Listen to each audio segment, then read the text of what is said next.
Bismillahirrahmanirrahim. Assalamualaikum warahmatullahi wabarakatuh. Perkenalkan, saya Putri Tiara Sari, nomor NIM 9337419, Program Studi Sosiologi Agama semester 3. Di sini saya akan mempresentasikan hasil resum materi fikih muamalah kelas D dengan dosen pengampu Bapak Abu Samsudin. Langsung saja, di sini ada pengertian fikih muamalah dan segala ruang lingkupnya. Fikih secara etimologi adalah pengetahuan keagamaan yang mencakup seluruh ajaran agama Islam. Dan muamalah adalah bentuk masdar dari amalah yang artinya saling bertindak, berbuat, dan mengenal. Muamalah adalah segala aturan agama tentang hubungan antar manusia atau dengan alam sekitarnya tanpa memandang agama atau asal-usul kehidupannya. Ruang lingkupnya meliputi al-muamalah al-adabiyah, yaitu muamalah yang ditinjau dari segi cara tukar-menukar benda yang bersumber dari panca indera manusia. Yang unsur penegaknya ialah ijab qabul, saling ridha, dan tidak ada unsur keterpaksaan. Yang kedua yaitu al-muamalah al-madiniyah, yaitu muamalah yang mengkaji objeknya, seperti halal, haram, dan syubhat untuk diperjualbelikan. Bab yang kedua di sini ada pengertian amwal dan segala ruang lingkupnya. Amwal atau harta secara terminologis memiliki makna condong, cenderung, dan miring. Yang secara terminologi, harta ialah suatu yang diinginkan oleh manusia, baik untuk disimpan atau diberikannya kepada orang lain. Dalam bahasa Arab, harta disebut sebagai mal, yang secara jamaknya disebut sebagai amwal. Ada dua unsur dalam amwal, yaitu ainiyah dan urf. Unsur ainiyah yaitu bahwa suatu harta ada wujudnya dalam kenyataan, seperti manfaat rumah yang dipelihara oleh manusia, itu tidak disebut sebagai harta, tetapi masuk milik atau hak. Sedangkan unsur urf yaitu segala sesuatu yang dipandang harta oleh seluruh manusia atau sebagian manusia, dapat diberi atau tidak diberi, seperti manusia yang merdeka, sepotong roti dan sepucuk tanah. Maka manusia itu merupakan suatu benda, suatu tubuh, namun tidak bisa dikatakan sebagai harta. Kita telah dianugerahi Allah harta untuk kita manfaatkan sebaik-baiknya. Kita dilarang untuk tabzir atau boros dan israf atau berlebih-lebihan. Karena harta yang kita miliki ini merupakan milik Allah, kita hanya dititipi beberapa untuk dipergunakan secara sebaik-baiknya. Kita juga dianjurkan untuk menyumbangkan sebagian harta yang kita punya, karena sebagian harta yang kita punya adalah milik mereka, yaitu dengan cara bersedekah atau infak. Dengan mengeluarkan sebagian dari harta kita tidak akan membuat kita jatuh miskin, malah dengan bersedekah atau infak membuat kita semakin banyak harta. Dan ini merupakan janji Allah kepada makhluknya yang ikhlas melakukan semata-mata hanya ingin mencari ridha Allah Subhanahu wa Ta'ala. Bab yang ketiga yaitu tentang makna akad dan segala ruang lingkupnya. Akad berasal dari bahasa Arab yaitu al-aqd, yang artinya perikatan, perjanjian, persetujuan, dan pemufakatan. Kata ini juga bisa diartikan sebagai tali yang mengikat, karena akan adanya ikatan antara orang yang berakad. Dalam kitab fikih sunnah, kata akad diartikan dengan hubungan dan kesepakatan. Rukun-rukun akad yaitu meliputi dua orang yang berakad, objek akad, redaksi akad. Sedangkan syarat-syaratnya yaitu meliputi pihak-pihak yang melakukan akad itu bertindak menurut hukum, objek akad diakui oleh syarak, ijab tetap utuh sampai terjadinya qabul, ijab qabul dilakukan dalam satu majelis. Bab yang selanjutnya di sini ada bai dan segala ruang lingkupnya. Kata bai memiliki makna jual dan beli, yang secara terminologi oleh para ulama didefinisikan secara berbeda-beda. Seperti di kalangan Hanafiyah, terdapat dua definisi dari jual dan beli ini, yaitu saling tukar-menukar harta dengan harta, dan tukar-menukar sesuatu yang diinginkan dengan hal yang sepadan. Rukunnya yaitu meliputi penjual, pembeli, dan objeknya, serta syaratnya yaitu berakal, dengan kehendak sendiri, tidak mubazir, dan sudah balik. Untuk selanjutnya di sini ada ijarah dan ujrah beserta segala ruang lingkupnya. Secara etimologi, ijarah berasal dari kata bai'al manfaah, yang artinya menjual manfaat, baik manfaat suatu benda maupun jasa atau imbalan tenaga seseorang. Secara bahasa, ujrah atau upah ialah suatu imbalan atau balasan dari manfaat yang dinikmati. Dasar hukumnya menurut para jumhur ulama adalah mubah atau boleh. Dan rukunnya meliputi orang yang berakad, sighot, dan upah. Selanjutnya di sini ada arya dan ruang lingkupnya. Al-Ariyah berasal dari bahasa Arab yang artinya datang atau pergi. Secara istilah dikatakan sebagai suatu kegiatan muamalah yang memberikan manfaat yang halal kepada orang lain dengan tidak merusak niatnya atau tidak dapat dikembalikan kepada pemiliknya. Hukumnya ialah dianjurkan, sebagaimana firman Allah dalam Quran Surat Al-Maidah ayat 2, yang artinya, dan tolong menolonglah kamu dalam mengerjakan kebajikan dan takwa, serta sabda Nabi Muhammad, yaitu Allah akan selalu menolong hambanya selama hamba tersebut mau menolong saudaranya. Rukunnya yaitu meliputi mu'ir atau orang yang memberi pinjaman, musta'ir atau orang yang dipinjami, dan mu'ar yaitu barang yang dipinjamkan.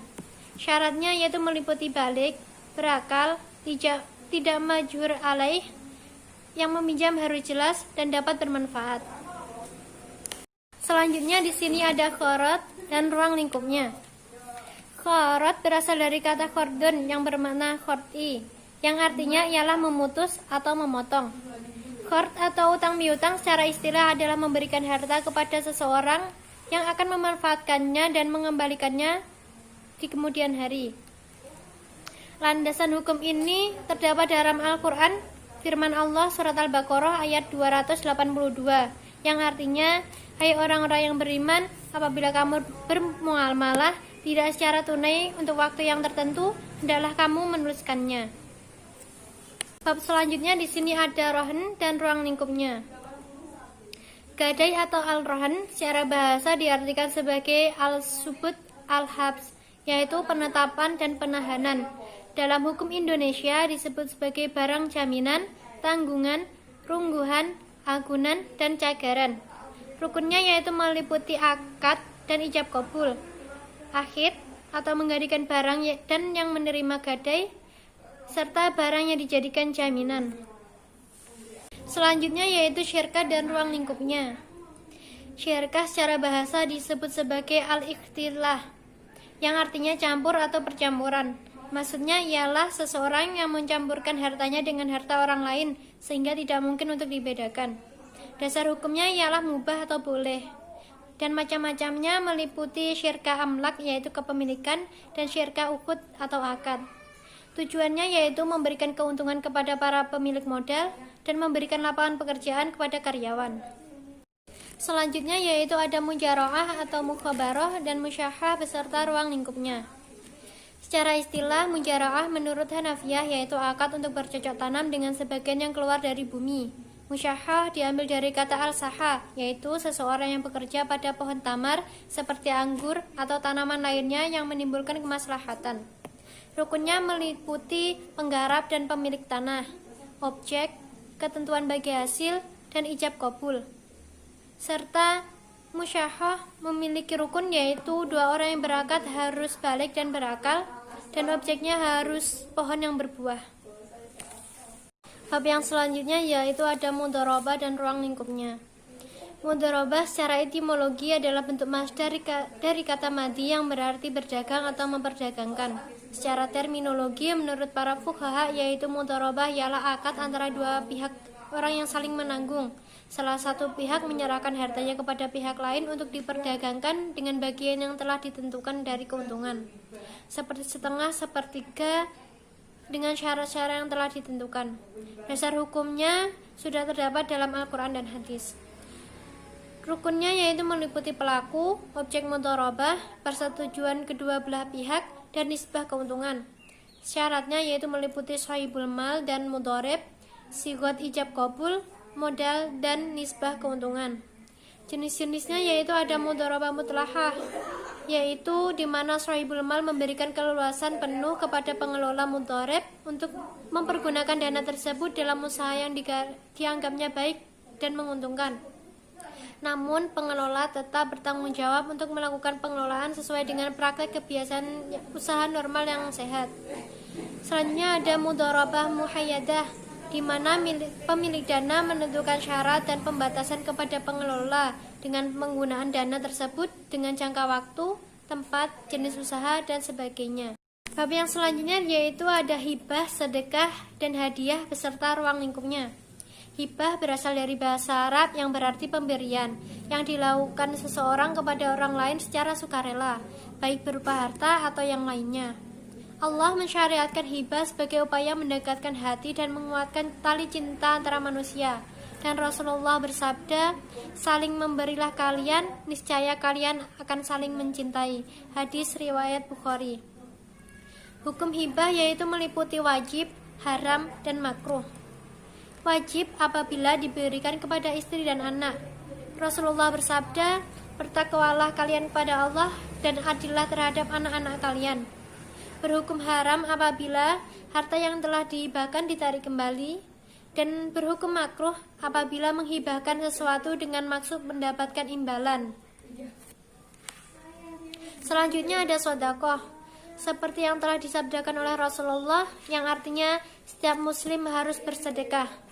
Yang mana ini berarti kita sebagai umat muslim diperintahkan untuk melakukan sedekah atau pemberian barang maupun uang kepada orang yang membutuhkan, dengan tujuan untuk mengentaskan kemiskinan dan membantu orang yang miskin. Hukum dari sedekah yaitu sunnah. Rukunnya meliputi orang yang memberi harus memiliki benda itu dan berhak untuk memperedarkannya, dan orang yang diberi syaratnya berhak memiliki atau bukan anak yang masih dalam kandungan ibunya. Selanjutnya ada hadiah. Hadiah yaitu pemberian dari orang sebagai bentuk apresiasi atau rasa syukur. Hukumnya ialah mubah atau boleh. Seperti hadis yang diriwayatkan oleh Al-Bazar, yaitu Rasulullah menerima hadiah dan beliau selalu membalasnya. Bab yang selanjutnya ada riba dan ruang lingkupnya. Riba adalah pendapatan yang dihasilkan secara tidak adil. Secara bahasa, riba artinya tambahan. Maksudnya ialah pengambilan tambahan dari harta atau modal secara batil. Macam-macam riba yaitu ada riba qard, riba jahiliyah, riba fadl, dan riba nasiah. Riba qard yaitu suatu manfaat atau tingkat kelebihan tertentu yang disyaratkan terhadap yang berhutang. Riba jahiliyah yaitu hutang yang dibayar lebih dari pokoknya karena si peminjam tidak mampu membayar hutangnya pada jangka waktu tertentu. Riba fadl yaitu pertukaran antara barang-barang sejenis dengan kadar atau takar yang berbeda dengan barang yang dipertukarkan, termasuk dalam jenis barang ribawi. Dan riba nasiah yaitu penangguhan atau penyerahan atau penerimaan jenis barang ribawi dengan barang ribawi lainnya. Hukum riba ialah haram atau dilarang. Menurut Al-Marawi, tahap-tahap pembicaraan Al-Quran tentang riba sama dengan tahap pembicaraan tentang khamr atau minuman keras. Bab yang terakhir yaitu ada munakhohat beserta ruang lingkupnya. Munakhohat atau dalam bahasa Arab berasal dari kata nakaha yang artinya kawin atau perkawinan. Dasar hukumnya yaitu mubah atau ibahah, yaitu halal atau diperbolehkan. Syaratnya meliputi mempelai laki-laki, mempelai perempuan, 2 orang saksi, dan siqat ijab qabul. Serta syaratnya yaitu meliputi calon mempelai halal untuk dinikahi dan akad nikah harus dihadiri oleh saksi.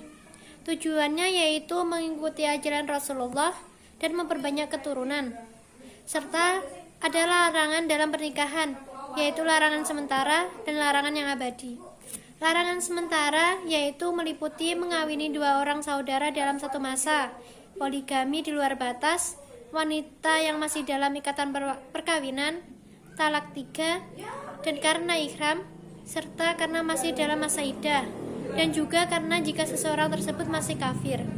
Larangan yang abadi yaitu seperti hubungan nasab, hubungan persusuan, dan hubungan perkawinan. Alhamdulillahirrabbilalamin, itu tadi yang dapat saya jelaskan. Semoga bermanfaat untuk kita semuanya. Akhirul kalam, wallahul muwaffiq ila aqwamit thoriq. Assalamualaikum warahmatullahi wabarakatuh.